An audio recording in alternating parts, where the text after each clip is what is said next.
Welcome to the Flavor Breakdown, the place where food science gets explained simply. Baking soda doesn't just make cookies rise, it also makes them spread out into those thin, chewy, deliciously crisp edges everyone loves. So, what's actually happening in the oven?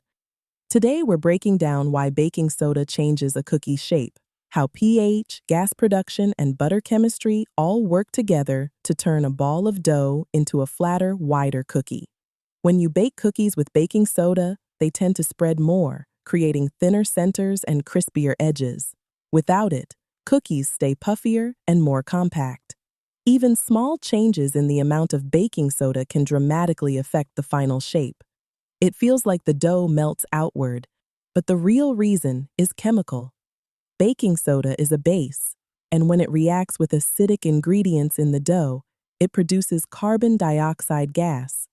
This gas expands the dough early in baking, loosening its structure and making it easier for the cookie to spread before the edges set. The higher pH from baking soda also weakens gluten formation, which keeps the dough softer and less able to hold its shape. At the same time, baking soda speeds up browning through the Maillard reaction, warming and softening the dough faster and encouraging even more spread. And because baking soda raises pH, it affects how fats melt. Butter liquefies sooner, creating a thinner dough that flows outward. If you want cookies that spread more, use baking soda. If you want thicker, cakier cookies, reduce it or switch to baking powder, which lifts upward instead of outward.